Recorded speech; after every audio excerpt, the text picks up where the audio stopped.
Okay. Okay, so this is session 3, Crash Course in Jewish History.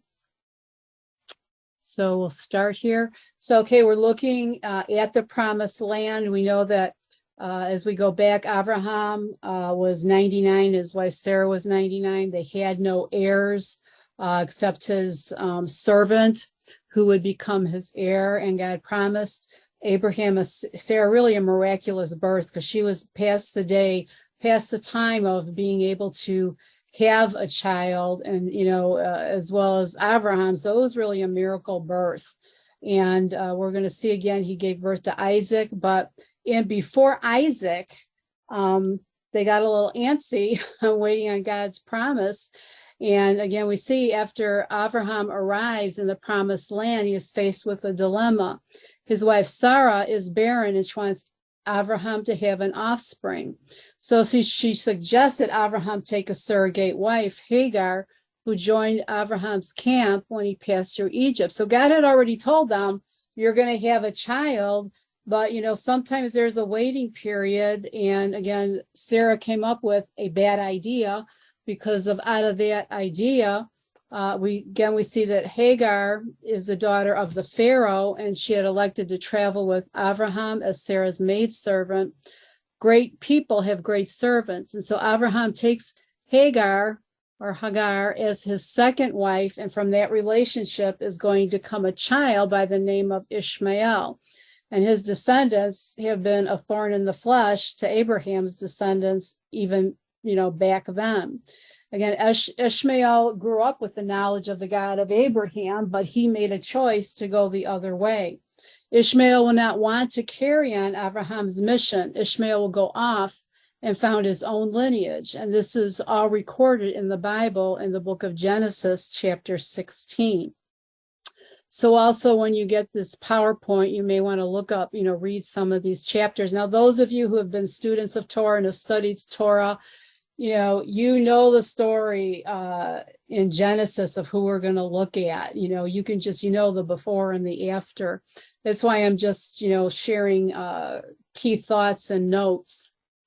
So we see that the Arabs, according to their own tradition and to the Jewish tradition, are the descendants of Ishmael. Islam is a religion which originated with the Arab people. The Arabs, according to their own tradition, according to the Jewish tradition, are the descendants of Ishmael. And we know Muhammad, which Islam came hundreds of years after Judaism, or even, the faith in Yeshua the Messiah, Christianity, or the Messianic, walk with Yeshua. But the Arabs, according to their own tradition, according to the Jewish tradition, are the descendants of Ishmael. One of the great attributes of Arab culture is hospitality, and the Bible tells us that Abraham, or Avraham, was famous for hospitality. It seems, therefore, that even though Ishmael does not carry on Abraham's mission, he can't help but be great. He's blessed. And by the way, the Bible says specifically that Ishmael is going to be great, and that he is going to be at odds with the rest of the civilized world. We see that in Genesis 16:11-12. You shall call his name Ishmael, and he will be a wild man. His hand will be against every man, and every man's hand against him. And he shall live in the presence of all his brothers. And we can, you can just see by their history, they've been a very, really violent people. But God blessed him because of Abraham being his father, but he was not the son of promise. Only Isaac was the son of the promise. So we go on, supernatural beginning. When it is clear that Ishmael will not carry on the mission, God tells Abraham, who is at 99, that Sarah, who is 90, is going to become pregnant. And this is how Isaac is born supernaturally. Again, both these books are written by Jewish rabbis. They're not messianic, so they're going to look at things, some things from a different point of view. But this is their history, and they know their history. Again, Ishmael was never called. He could have said, well, I'm still going to follow you, Father, even though I'm not the son of the promise. But again, he chose to go the other way. As we noted earlier, this is what defines the Jewish people. The Jews never should have been there. The Jews certainly shouldn't have survived, yet they did and are still here. Before Sarah conceives, God tells Abraham, Genesis 17, 19 to 21, your wife Sarah will bear you a son, and you will name him Isaac. I will establish my covenant with him as an eternal covenant to his descendants after him. And as for Ishmael, I have blessed him, and I will make him fruitful and increase him exceedingly. He will become the father of 12 princes, and I will make him a great nation. But I will establish my covenant with Isaac, who Sarah will bear to you at this time next year. So Isaac is the person who will carry on the mission of the Jews. Isaac and his sons, history repeats itself. Whatever grove Abraham or Isaac or Jacob are going to carve, their descendants are going to get stuck in it. We are continuing the story of the Jewish people, which is at this point in our chronology is a story of a family taking place in the 18th century BCE, or before the Common Era, or 3,700 years ago. Again, the rabbis have a saying, the actions of the fathers are assigned to their children. One of the great patterns we see with Isaac is a rerun of a situation that Abraham also confronted. The book of Genesis, chapters 20 and 21, relates that Abraham went to the land of the Philistines and he lived among them for a while, but he had some problems. For example, they tried to take his wife Sarah. A few years later, Genesis chapter 26, Isaac faces the same situation. He's living amongst the Philistines somewhere in the coastal area of Israel, and they try to take his wife, Rebekah. Also, his servants start to have problems with the servants of Abimelech, the king of the Philistines. And what happens eventually? The Philistines throw Isaac out, even though he's done nothing to deserve it, as far as the Bible tells us. In addition, they plug up the wells that Isaac had dug, an illogical act given the value of water in the arid climate of the Middle East and the difficulty of digging wells. This demonstrates an oft-repeated pattern of the anti-Semite who hurts himself in an effort to obliterate Jewish presence. But then something interesting happens. Abimelech comes after Isaac and he says, I see that we prospered because of you. Because once Isaac leaves, things go downhill for the Philistines. Remember the promise, I will bless those who bless you and curse those who curse you. Their economy collapses, nothing's going well, and the Philistines come to realize it's because of the Jews. So the king offers a treaty and asks Isaac to return. So I'm going to play a little clip here. There's actually 3 little clips, and this is from another rabbi, just little short clips just to give you a little bit more background.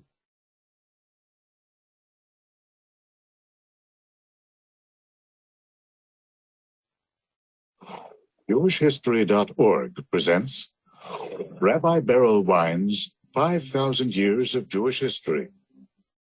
One video clip at a time. Clip number 4. Abraham, Sarah, Isaac, and Rebekah. Abraham dies at a ripe old age. And if we view his life, he is really the ultimate revolutionary in the world. He came into a world of paganism. Paganism really means, as I mentioned earlier, that man defines God. And he preached monotheism, the idea that there are not different gods, and not every person can define God, that God defines God. And God is the one that imposes upon the world its moral order, its understanding of self, and gives mankind eternity. And that great accomplishment, Abraham in his lifetime was able to reach thousands of people, entire tribes of people. He was the Prince of God in our midst, as the Canaanites called him at the end of his life. Now, when Abraham dies, and Sarah died before him, so they're buried in Hebron, in the great cave of Machpelah, which Abraham purchased at great expense in order to be the burial ground of the patriarchs and the matriarchs, and it remains today the tomb of our patriarchs and matriarchs. Now the ball, so to speak, passes to his son Isaac, because his other son Yishmael doesn't want any of the responsibilities, doesn't want the problems, doesn't want to be the loner in the world. He would rather be like everyone else. Yishmael reverts to paganism, and not only that, Yishmael becomes a violent person who, so to speak, makes his living by war, by robbery, by subterfuge, and not really by very moral means.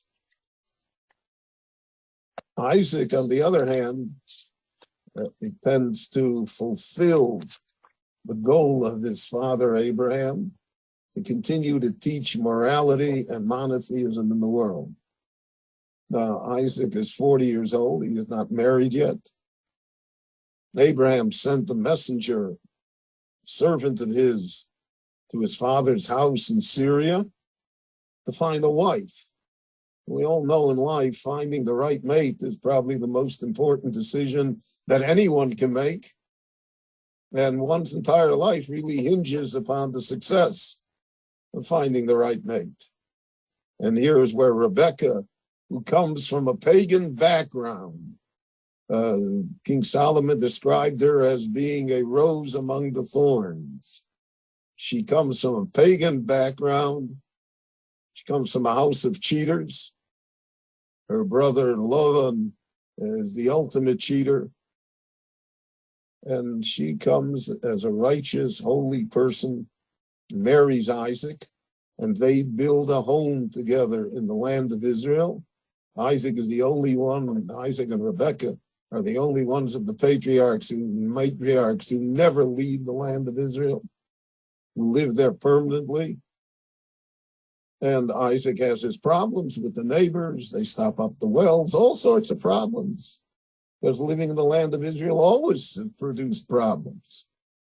But nevertheless, the ideas of monotheism, of goodness, of morality, take root in the land of Israel, in the house of Isaac and Rebekah, and in the fact that they see themselves as the heirs who carry on the work of Abraham and Sarah. I want to thank you for watching. My name is Beryl Wine. JewishHistory.org presents Rabbi Beryl Wine's 5,000 Years of Jewish History. One video clip at a time. Clip number 5. Isaac, Rebekah, Jacob, and Esau. Hello again, everyone. We're talking about Isaac and Rebekah. Now, Isaac and Rebekah are married for 20 years. And they have no children. They're barren.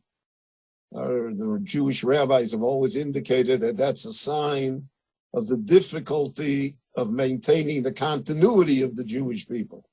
It's not something automatic. It's something, in fact, that almost is miraculous, but it requires tremendous effort. Because of that, therefore, they don't have any children, but they pray to the Lord, and she conceives and now has twins.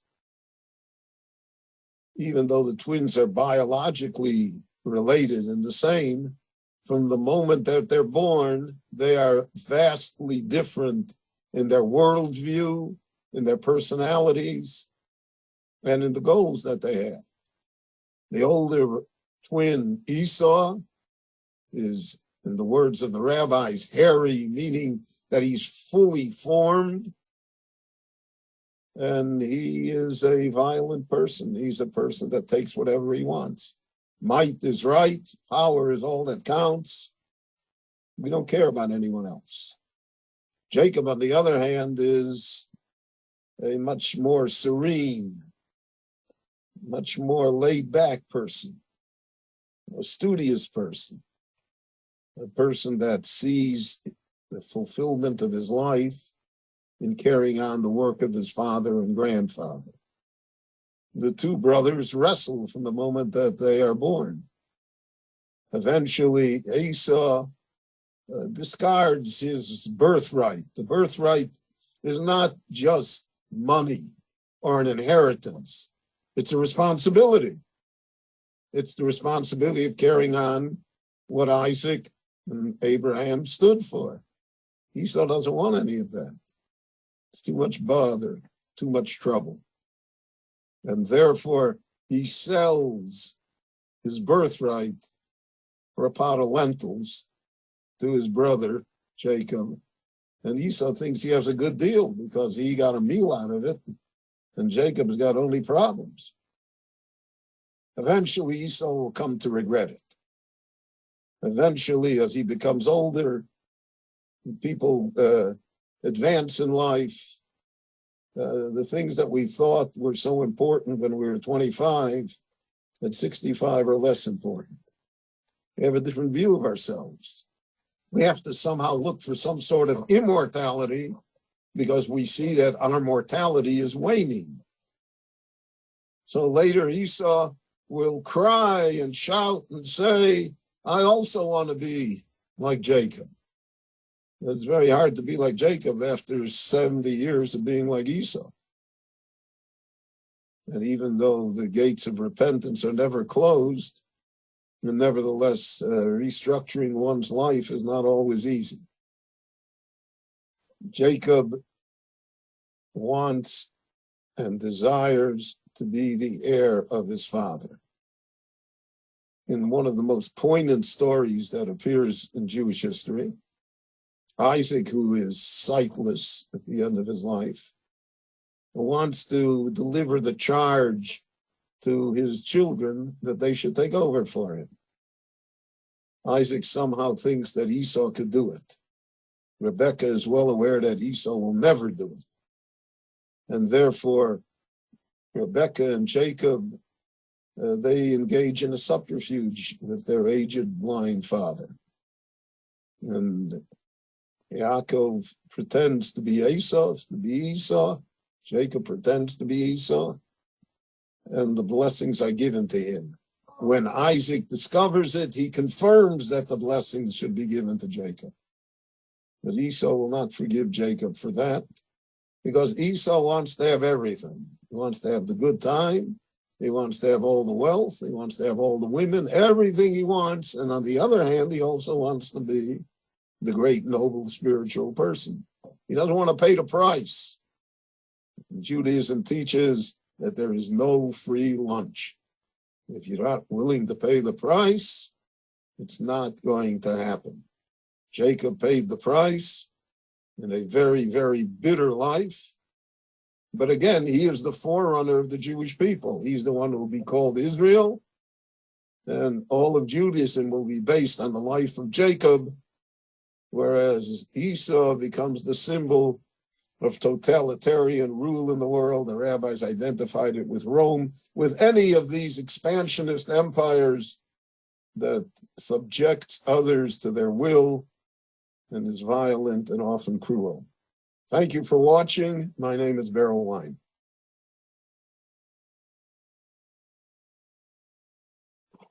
JewishHistory.org presents Rabbi Beryl Wine's 5,000 Years of Jewish History.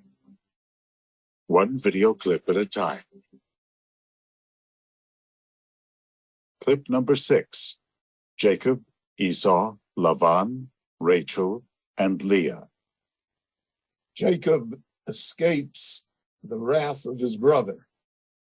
Esau naturally is very, very disturbed over the fact that Jacob somehow has obtained the birthright, even though Jacob is entitled to it. But my friends, we all know there's no fight like a family fight, and there's no family fight like a fight over inheritance. In my experience in the rabbinate over the years, the most bitter fights are between brothers, and it goes on for generations. Even if each brother had more than enough money and doesn't need more.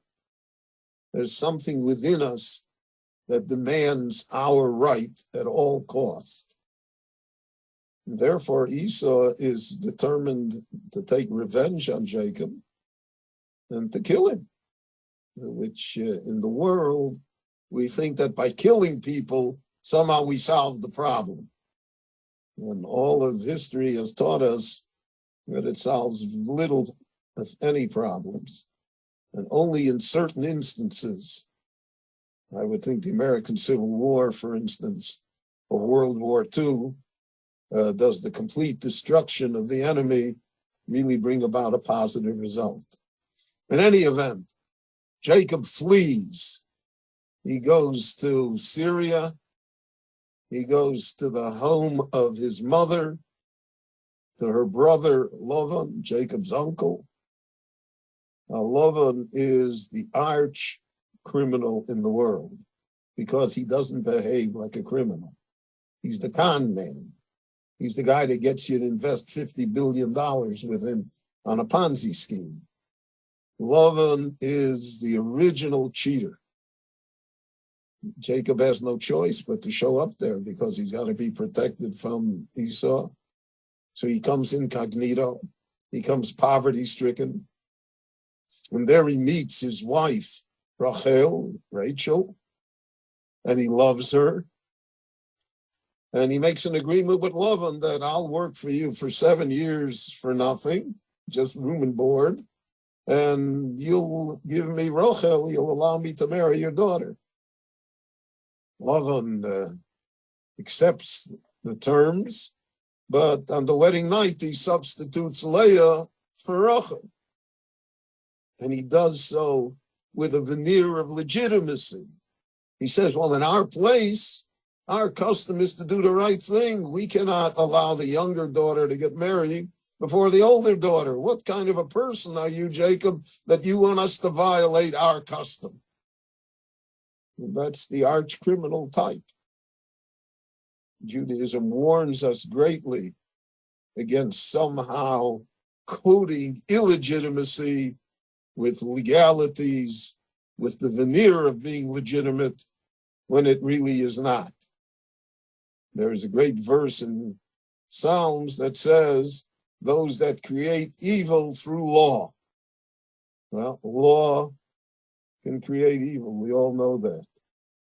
The Nuremberg laws, hundreds and hundreds of examples throughout history. But the father of that concept is Lavan. Jacob works another 7 years and does marry Rachel. And then he will marry Bilhah and Zilpah. He will have 12 children, 12 male children, plus a daughter, Dinah. And eventually, he himself becomes wealthy in the house of Lavan. Lavan has become a trillionaire because of Jacob. But Lavan resents the fact that Jacob also became wealthy. You know, that's the problem in life. There's a story that I tell that the two people had the exact same store, pretty much the same location, the same prices. One was very successful, one was not. The man that was unsuccessful went over to the successful man and he said, how come you're making it and I'm not? And the man answered him, he said, it's simple, it's elementary. You're watching two stores, I'm watching one store. If as long as we're watching the other man's store, we're never going to be satisfied with what we have, no matter how much we have.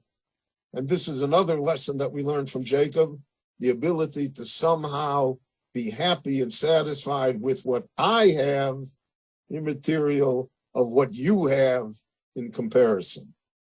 I want to thank you for watching. My name is Beryl Wine. Okay, so again, to me, that was a good overview. So here we see twins are going to be born to Isaac and Rebekah. So Isaac is married to Rebekah. Rebekah is pregnant with twins, and the twins are fighting in the womb already. It's a difficult pregnancy for Rebekah. When they're born, there's a rivalry between them. And what are the twins' names? Jacob and Esau. Rebekah is actually, this is from the Crash Course in Jewish History book. Rebekah is clearly favoring Jacob, and the Bible says that the women have B'nai Yasra and added intuitive intelligence. Over and over again in the stories of the Bible, the men make the stupid mistakes and the women do the right thing. When Isaac is old, he decides to give each of his sons a blessing, and of course he wants to give an extra special blessing to the firstborn, Esau. When a great man like Isaac makes a blessing, the blessing affects spiritual forces and becomes a reality. So while Esau is off hunting to catch something for his father's dinner, so he'll bless him, what does Rebekah do? She covers Jacob's arms with a goat skin so they will feel hairy like Esau, and Isaac, who is blind, is fooled. I'm going to go now to the Jewish literacy book. I happen to have it on Kindle so I can pull it up. Pages 20 to 22. This is Rabbi Joseph Telushkin. He gives a little, he gives more detail, kind of fills in some of the gaps. And, I like both of the books, but I wanted to add it in some his commentary too. So here, this chapter is the voice of Jacob, but the hands are the hands of Esau. Genesis 27:22. Whoop. Oh, come on here. I got back to, there we go. One of the morally problematic episodes in the Torah is Jacob's deception of his blind father, Isaac. The situation comes about because of Isaac's preference for Jacob's slightly older twin brother, Esau. The reason for Jacob's partiality seems unworthy of a patriarch. Isaac prefers Esau because he's a hunter who brings him delicious meals, Genesis 25:28. Isaac's wife Rebekah prefers the younger son Jacob or Yaakov. One day Rebekah hears Isaac tell Esau to go hunt and prepare him some meat, and he will then bestow upon him his innermost blessing. It was believed that the son who received the patriarch's primary blessing would succeed him. As soon as Esau leaves the house, Rebekah informs Jacob of his father's plan. She then slaughters and prepares a goat and sends Jacob into his father's room with it. First, however, she takes the precaution of putting the goat skin over Jacob's arm so he will resemble his hairy brother. Isaac is surprised at the speed of his son's return. He asks Jacob is he really Esau, and Jacob answers yes. Still unconvinced, Isaac asks his younger son to come forward, feels his skin, and after touching him says, "The voice is the voice of Jacob, but the hands are the hands of Esau." Convinced finally that it is Esau standing in front of him, he gives Jacob the innermost blessing intended for his brother. When the blessing is completed, Jacob prudently rushes out, and minutes later, in comes Esau carrying a savory meal for his father. Isaac shudders when he realizes that Esau's blessing has been irrevocably bestowed on another. All he can offer the heartsick young man is a far more limited blessing. Rebekah soon learns that Esau is plotting to murder Jacob and rushes him away to the farm of his uncle Laban. The most perplexing aspect of the story is Isaac's insistence that he cannot withdraw the blessing from Jacob and restore it to Esau.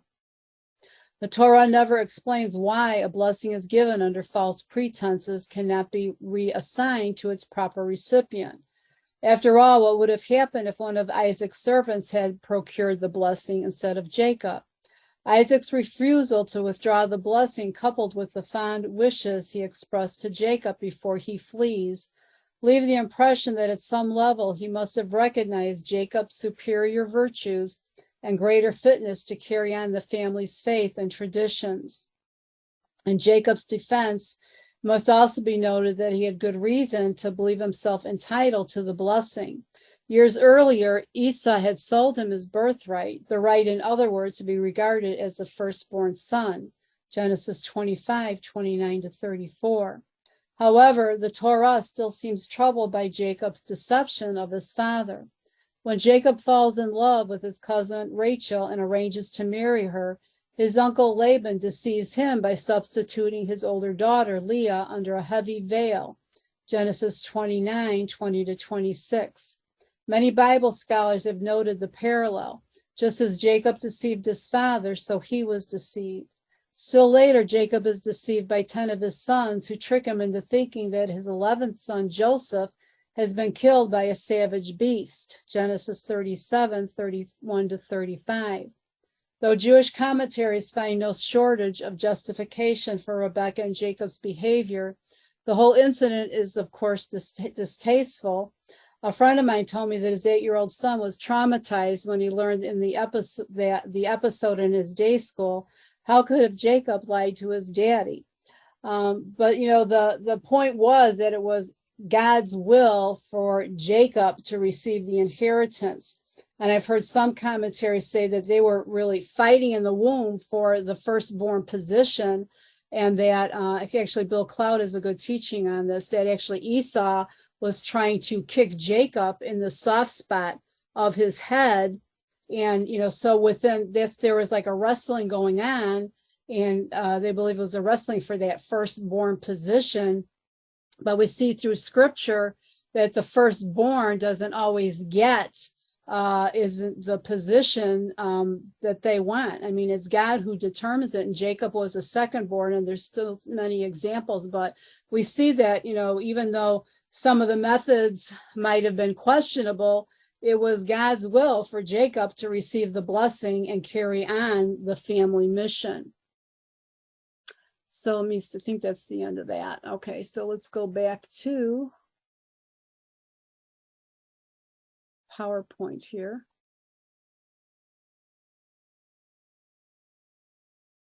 Okay, so again, the story of Jacob, Isaac's son Jacob, is the third of the 3 patriarchs of Judaism, but he holds a particularly special place in the history of the Jewish people, spiritually and otherwise, because he fathered the 12 sons whose descendants eventually become the nation of Israel.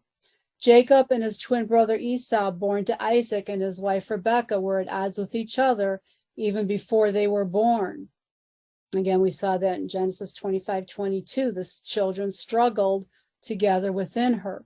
Before their birth, God spoke to Rebekah and told her that she would have twins and that the older would serve the younger. Genesis 25-23, Esau being the older and Jacob the younger.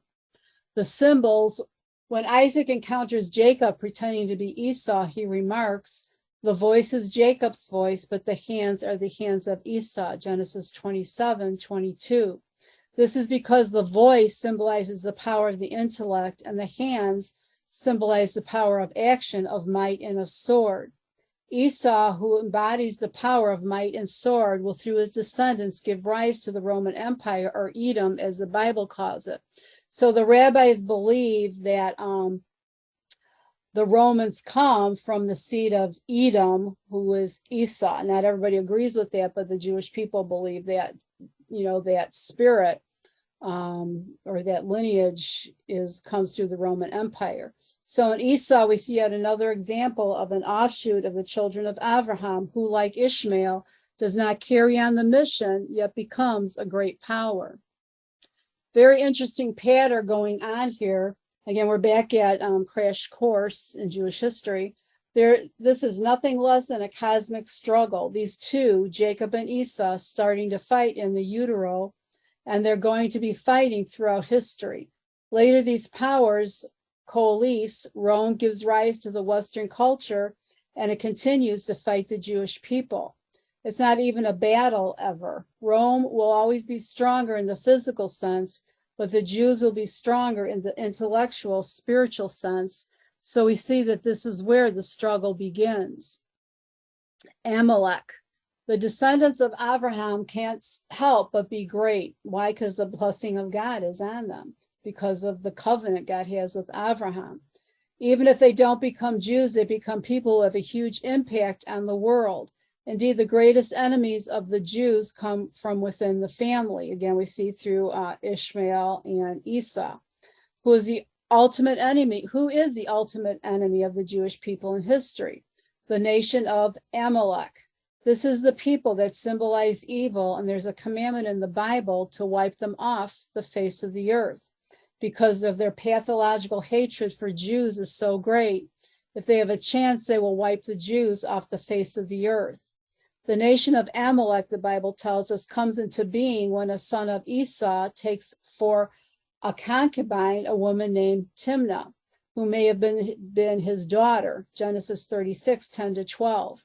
From this union came Amalek, the patriarch of a nation with a pathological hatred of the Jew. Mr. White, if in Haran lives Laban, Lavan in Hebrew meaning, quote, white, Rebekah's ne'er-do-well brother. His name points up God's sense of humor. Mr. White turns out to be one of the biggest crooks in the Bible. Jacob turns up penniless on his uncle's doorstep and falls in love with his cousin Rachel. He wants to marry her, but Laban insists he work 7 years for her hand. And at the end of 7 years, Laban substitutes Rachel's older sister, Leah, and demands Jacob work after 7 years to get Rachel. Again, Leah being the older, it was, again, always in Laban's plan to do this switch. He never had any intention of letting him have Rachel. He gave him Leah, instead. In the end, Jacob winds up with 4 wives, Leah, Rachel, and their handmaidens, Zilpah and Bilhah, and he has 12 sons and 1 daughter. Again, this is the section on the promised land. Despite Laban's attempt to keep him dependent and working for peanuts, Jacob manages to accumulate a big fortune, which becomes another great pattern in Jewish history. The Jew with his hands tied behind his back, when given the slightest opportunity, will do remarkably well, even in a very hostile business environment. Jacob then realizes he has to go back to the land of Israel because he has a mission, just as Abraham knew that it was the only place where Jewish potential could be realized. So too, Jacob realizes that this is the only place to be, so he gathers up his belongings and he heads back. So here we see, again, this isn't over. We're going to start from the top. We have Abram, who becomes Abraham, a father, again, of the nations. So we see Abraham's, we'll go through the first Sarah. Through Sarah, he has Isaac. Isaac marries Rebekah. Rebekah has Jacob and Esau. He also, through Hagar, has Ishmael. Again, Abraham's wives and concubines. These were, again, sons of Abraham. Then we see after Sarah dies that he marries a woman named Keturah. And we see, again, her sons that make up, again, one of them is Midian. So it's probably from where the Midianites came from. And she has 6 sons. So we go down now to Jacob. And Jacob has his concubine Zilpah, who births Gad and Asher. Then Leah, who was the wife that he didn't love, but God, look at how God blessed her. She had Reuben, Simeon, Levi, Judah, Issachar, and Zebulun. Through Rachel came Joseph, and also, Rachel had Joseph and Benjamin. Bilhah had Benjamin, Dan, and Naphtali. I have Benjamin here, but if we look at the line, it goes Rachel, Joseph, and Benjamin. So here, and then Bilhah has Dan. Okay, there's the line, Dan and Naphtali. Joseph, Mary, again, we'll see in the story of Joseph, he is sent into captivity by his brothers. He ends up marrying an Egyptian woman who some say was the daughter of Potiphar, who obviously becomes a believer. She has 2 sons, Ephraim and Manasseh, who received the birthright promises, but through Judah comes the scepter promises that Judah would always have a ruler in Israel. Reunion, and this brings us to another scene which becomes a powerful pattern in Jewish history, the reuniting of Jacob and Esau. As he makes his way home, Jacob hears that Esau is coming out to meet him with an army of 400 men. In response, always using his brains, he sends gifts. So you know that, again, Esau was ready for battle. You don't bring 400 men to a friendly meeting. But Jacob, again, using his wisdom, he sends gifts ahead to really soften his heart and letting him know, hey, he means no ill will to him. They meet. Esau doesn't try and kill Jacob, although it's very clear that he still hates him. He says, my brother, it's good to have you back. You come with me to Her Sair, where I live, and we'll go into business together. With your brains and my brawn, we'll dominate the whole Middle East. The great biblical commentator Rashi explains, quoting the prophet Obadiah, that they will meet again at the end of days, again referring to the end time. In effect, Jacob, representing the great intellectual, spiritual force in human history, is saying to Esau, the great physical force, I give you permission to go on ahead and dominate human history physically. But at the end of days, when the lion lies down with the lamb, then we will get together. Then the Jews will be on top. This doesn't mean in the end Jews are going to conquer the world and make a great empire. In the end, the whole world will become to recognize one God and live with one standard of morality and peace and brotherhood. The Jewish mission will then be fulfilled, but in time, Esau is going to be on top of it. And ultimately, again, from the Messianic point of view, the mission fulfilled is in Messiah Yeshua. And again, the end of times is Yeshua's return to rule and reign on earth. Ultimately, the struggle of history will be between Jewish ideas and the ideas of Esau and the culture that he's going to create in human history. That's the cosmic battle, good versus evil. This is a very powerful idea and dominating pattern of Jewish history. The book of Genesis ends with the story of Jacob's favorite son, Joseph. And I think Joseph's story takes up about a third of the book of Genesis. Joseph's brothers sold him into slavery as a boy because they were jealous of Joseph's status in the family and of Joseph's dreams about his brother bowing down to him.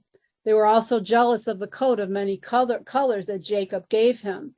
And I also read that coat represented who would be the tribal leader, the leader of the family. The person who bought Joseph sold him again to Potiphar, a leader of Egypt. In Egypt, Joseph gained a position of authority in the household of Potiphar by the will of God. The Torah says God was with Joseph and God made him very successful. Genesis 39:2.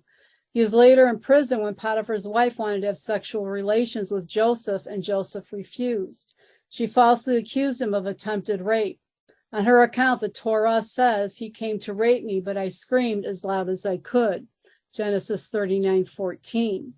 Joseph earned a reputation as an interpreter of dreams and was released from prison after wisely and correctly interpreting the Pharaoh's dream. So again, just to go back regarding Potiphar's wife, of course, she lied, but we're going to read a little bit from the other book.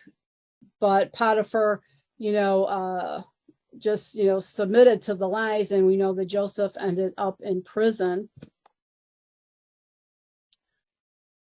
So again, the Pharaoh named him Zephnath-Paneah, Genesis 41:45, and ultimately appointed Joseph in charge of all Egypt.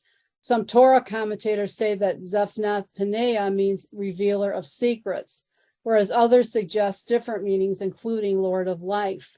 According to the Torah, Joseph recognized his brothers when they came to Egypt looking for food during a famine, and after some tense moments, he invited them to settle in Egypt, and the rest of their family, including Jacob, joined them in Egypt, and the story continues in the book of Exodus.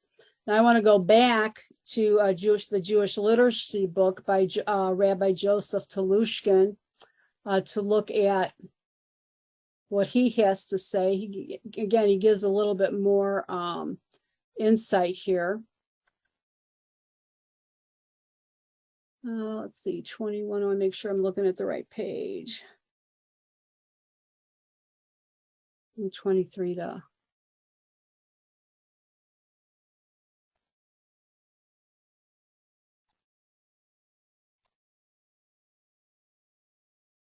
Let's see if I want to. Okay, we covered that, but this is a little bit more about Jacob and Esau. I think I'm going to, we're going to go down to Joseph and his brothers. Jacob was attempting to create something of a rate. Now, this is Midrash, which is, again, a story. You won't find it in the Bible. It's a rabbinical story. Jacob was attempting to create something of a Rachel lookalike. In fact, the Midrash speaks of Joseph curling his hair and painting his eyebrows. Now, again, That's Midrash. Now, maybe when he was in Egypt, because the Egyptians wore eye makeup and, he looked like an Egyptian when his brothers came. That's a Midrash. There's really nothing scriptural about that. That Joseph might ultimately have come to resent the way Jacob raised him is suggested by his otherwise inexplicable behavior years later in Egypt. During his first 22 years there, many as Pharaoh's top aide, he makes no effort to contact Jacob and inform his father that he's alive. Did this favorite son have some resentment of his own against a father who loved deeply, if not wisely? And I thought, I had thought that too. Well, why didn't Joseph let his father know he was okay? But again, the father is working out his plan for Joseph to fulfill in Egypt, which ultimately affects his whole family due to the famine. The greatest horror in the Joseph story is, of course, the vengeance his brothers wreak on him. They sell Joseph into Egyptian slavery, mislead Jacob into thinking that a wild animal ravished him, and then go on with their lives. The quote, pest is gone, and their father in perpetual misery.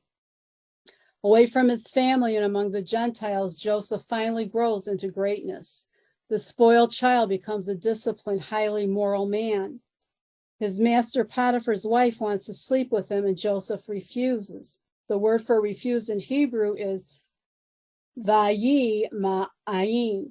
When this Torah portion is chanted in the synagogue, the rabbis put a rare musical note, shalet, under vayi ma'in, that lasts for about 5 seconds. The word, therefore, is sung, and Joseph refused, just to bring that, stretch out that word, from which one might conclude that his refusal was a real struggle.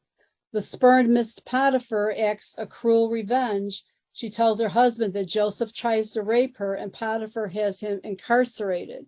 While the Bible never says so, there is reason to suspect that Potiphar knew his wife was lying.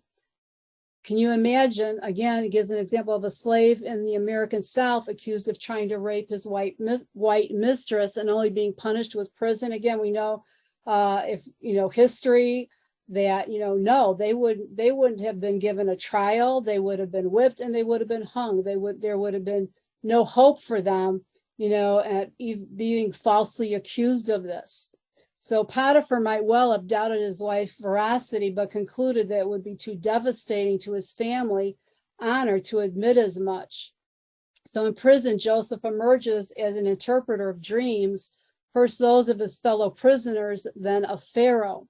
Soon this talent leads him to becoming second only to the king. A terrible famine in Canaan forces Joseph's brothers to come to Egypt to buy food. They end up at a royal storehouse where Joseph recognizes them, although they do not recognize him. This is not surprising. He had been 17 years old when they sold him, and now he is 39 and speaks to them in fluent Egyptian through an interpreter. So again, he looked and talked like an Egyptian. So again, they had no clue that this was their brother that they thought they were, selling into death. He tests them to learn whether they have repented for the evil they did to him. The classic test of repentance is to see how a person acts when placed in exactly the same circumstance in which he previously sinned. Joseph plants his silver goblet among Benjamin's bags, has his steward arrest all 11 brothers, and then tells them that they can return to Palestine or Israel as free men with food, but they must leave behind the thief Benjamin as a prisoner and slave. The brothers refuse to abandon Benjamin, and Judah asks that he be taken as a slave in his place. That is when Joseph breaks down, secludes himself in a room with his brothers, and cries out, "I am Joseph, your brother," Genesis 45:4. A full cycle of emotional growth and reapproachment has finally been completed. 4 sets of brothers fight in Genesis: Cain and Abel, Isaac and Ishmael, Jacob and Esau, and Joseph and his brothers. But only in this last case is there a complete reconciliation. Concerning the first pair, Cain murders Abel. Abraham expels his son Ishmael from his house so that he will exert no negative influence on his younger brother Isaac. The brothers meet only one more time to bury their father. Esau wants to murder Jacob, but when the two brothers finally meet 20 years later, they fall in each other's neck, kiss, make peace, and bury the hatchet. Apparently, though, each remembers where the hatchet is buried, and aside from the coming together to bury their father, Genesis 35:29, they never see each other again. And I remember reading a rabbinical commentary too regarding Esau hugging Jacob, that it wasn't a hug of love, it was a hug of, death, that, he had no plans of reconciling with him. And finally, there are Joseph and his brothers, quote, I am Joseph, he reveals to them, and soon thereafter they move from Canaan to Egypt to live with him. I think I want to end there. Yeah. Okay, so let's go back to the notes here. Hallelujah. Okay, so Joseph is having dreams and he interprets those dreams. So again, this gift of dreams was upon him as a child and a young man, but he had to grow into the maturity of that. As we learn, he has a special gift for dream interpretation, and his dreams and interpretations are accurate and prophetic. He tells his brothers, for example, that one day they will bow to him. Now, again, there's the immaturity. He should have hid that in his heart instead of, the dream was true, the prophecy is true, and it will come to pass, but they weren't in the position to receive it, and he shouldn't have shared it yet. The brothers conclude that Joseph must be the bad apple in their generation and decide to get rid of him. But to his brothers, his dreams appear to verge on megalomania. And since they know that they are the teams that are supposed to change the world, they think he is endangering the whole future of humanity. They know the family history that in each generation there was one bad apple, first Ishmael, then Esau. And they conclude that Joseph must be the bad one in his generation. They contemplate killing him, but instead they sell him into slavery. They take his fancy coat, smear it with goat's blood, and present it to Jacob as if Joseph had been killed by a wild animal. Meanwhile, Joseph is taken by a caravan of Ishmaelites to Egypt, where he becomes a slave in the household of a nobleman named Potiphar. So a little background on Egypt. Because of its natural defenses, Egypt was totally isolated and virtually impossible to invade. The Hyksos invaded it once, the Assyrians also, then finally Alexander the Great. But that's only 3 times in 3,000 years. Egypt was the most static, longest surviving civilization in human history, and it virtually didn't change. You think about how little Egypt changed in 3,000 years and how much the modern world has changed in even a few hundred years. It's mind-boggling how stable that society was. To a large extent, it's due to its geography. Although we don't have exact dates for the beginning of the Egyptian civilization, it is believed to have started in the early Bronze period around 3300 BCE.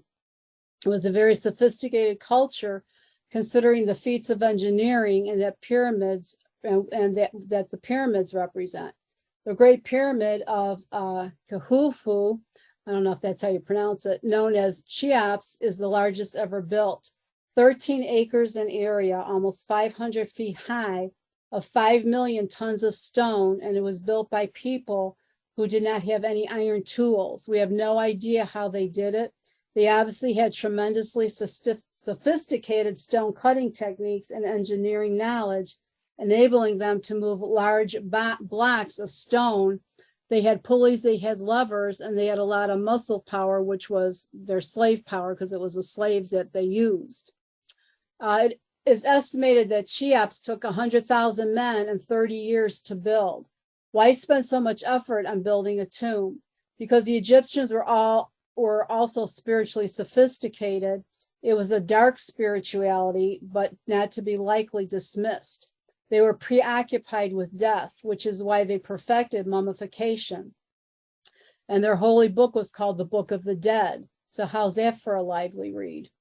They believed that Pharaoh was a living God. He had absolute power, and that Pharaoh's position in the afterlife would affect how the whole of Egypt would do. So you had to be build a really good tomb for him.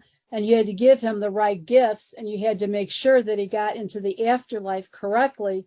Otherwise, things would go badly for everybody, which is why it was a national project of the entire Egyptian people to create such extraordinary tombs for the pharaohs.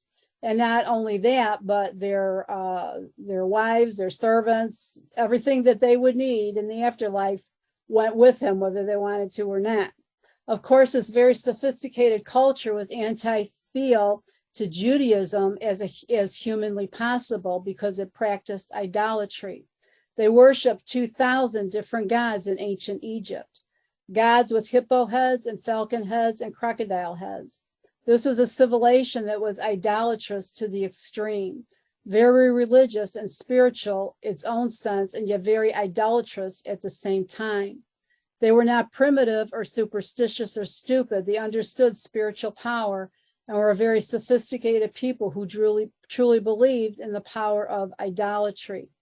Egypt, besides being a place of idolatry, was also a place of immorality, a very licentious place. So to throw young Joseph into this environment is bad news, very bad news. I think I already read that, Joseph and his brothers. So here again, we see Joseph again rising to the top. Again, you see the Father's hand upon him because he didn't compromise the word that he was taught by his father, Isaac, and that he stayed faithful. He was separated from the influence of his family at an early age. Joseph has a major disadvantage for a licentious society. He is very handsome, and his master's wife, again, Miss Potiphar, finds him very attractive. Now, Potiphar's wife is not happy that Joseph refuses her advances. Eventually, she picks a time when everyone is out of the house attending a national celebration, and she tries to rip his clothes off. He runs away, and she screams rape. Joseph is now thrown into prison, being falsely accused by Potiphar's wife. Into prison is thrown Pharaoh's wine steward and Pharaoh's baker, and they have dreams. Now, as we know, Joseph is the master of dream interpreter, and therefore it's not surprising that Joseph interprets these dreams, and he tells the wine steward that Pharaoh is going to reinstate him into his position, and he tells the baker that he's going to lose his head, and that's exactly what happens. So now we see Pharaoh having dreams. Then the Pharaoh himself has a couple of disturbing dreams. He dreams of 7 fat cows coming out of the Nile and being devoured by 7 thin cows. Then he has another dream of 7 fat sheaves of wheat being devoured by 7 thin sheaves of wheat. And he's very disturbed. And believe me, if a living God on earth Pharaoh can't sleep, no one in Egypt sleeps. The Pharaoh wakes up all his magicians, his soothsayers, and his astrologers, and none of them can figure out what the dream was about. And then the wine steward says, I remember there was a Jewish kid in prison who interprets dreams. So Genesis 39, beginning with verse 1. Now Joseph had been brought down to Egypt. Potiphar, an official of Pharaoh, commander of the bodyguards, brought him from the hand of the Ishmaelites and had brought him down there. But Adonai was with Joseph, so he became a successful man in the house of his master, the Egyptian. His master saw that Adonai was with him and that Adonai made everything he set his hand to successful. Joseph found favor in his eyes, and so he served him as a personal servant, and he made him an overseer over his household. Everything that was his, he entrusted into his hand. From that time, they made him an overseer in his house and over everything that belonged to him. Adonai blessed the Egyptian's house because of Joseph. Adonai's blessing was on everything that belonged to him in the house and in the field. So he released everything he owned into Joseph's hand. With him in charge, he did not think about anything except the food he ate. Now Joseph was handsome in form and handsome in appearance. And again, here we see again, this is from the actual scriptures. Now after these things, the master's wife lifted up her eyes on Joseph and said, come, lie down with me. But he refused. Look, he said to his master's wife, my master doesn't think about anything in the house with me in charge, and everything that belongs to him he's entrusted into my hand. No one in this house is greater than I, and he's withheld nothing from me except you, because you are his wife. So how could I commit this great evil and sin against God? Genesis 39:20. Then Joseph's master took him and put him in prison, the place where the king's prisoners were confined. So there he was in prison. But Adonai was with Joseph and extended kindness to him and gave him favor in the eyes of the commander of the prison. The commander of the prison entrusted into Joseph's hands all the prisoners who were in the prison, so that everything that was done there he was responsible for. The commander of the prison did not concern himself with anything at all under his care, because Adonai was with him, and Adonai made whatever he did successful. Genesis 40. Now it was after these things that the cupbearer and the baker of the king of Egypt offended their master, the king of Egypt. Pharaoh was angry with his two officials, with the chief of the cupbearers and with the chief of the bakers. So he put them in custody of the house of the commander of the bodyguards in the prison, the place where Joseph was confined. The commander of the bodyguards assigned Joseph to be with them and serve them as their personal servant, and they were in custody for some time. Then the two of them each dreamed a dream on the same night, and the dream of each man, the cupbearer and the baker of the king of Egypt, were confined in prison, and each one had its own interpretation. And this is how Joseph becomes viceroy. For all practical purposes, the most powerful man in the whole land in terms of infrastructure of Egypt, the most powerful empire at that time. How's that for promotion from prisoner to viceroy? And he marries Asnat, the daughter of Potiphar, which she went by a different name as well. Before the famine hits, he has two children, Manasseh and Ephraim. To this day, observant Jews bless their children every Friday night to be like Ephraim and Manasseh. Why? First, unlike all the previous brothers in the Bible, Cain and Abel, Ishmael and Isaac, Jacob and Esau, they love each other and are not jealous of each other's accomplishments. Second, because these kids grew up as sons of the viceroy, they could have been totally assimilated, spoiled, Egyptian brats, yet it's very clear they grew up completely loyal to proto-Jews in an incredible hostile environment. Now that Joseph is viceroy, the stage is set for his early dreams to come true. When he saw his brothers bowing before him, and this indeed is what happens next. So this is the end, but this is just an overview. You have these notes, and I couldn't enlarge it, but we have the Jewish dates from the beginning of the 2,000 years of Torah.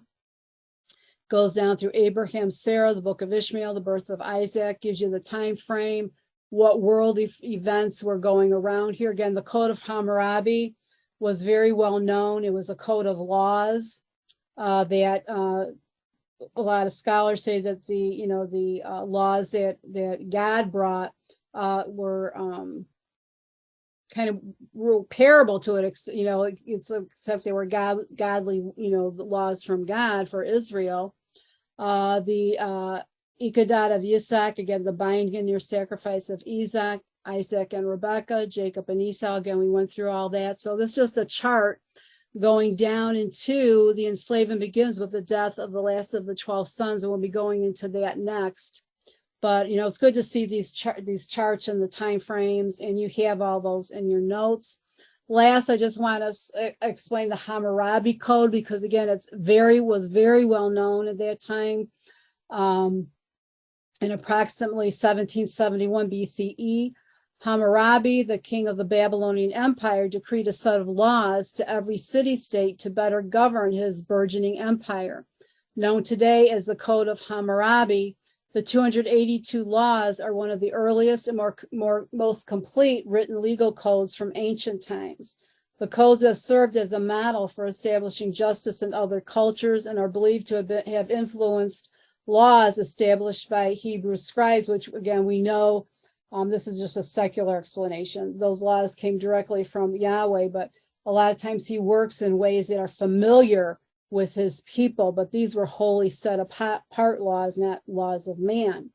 The codes were originally carved into a massive monolith of black diorite, 8 feet high.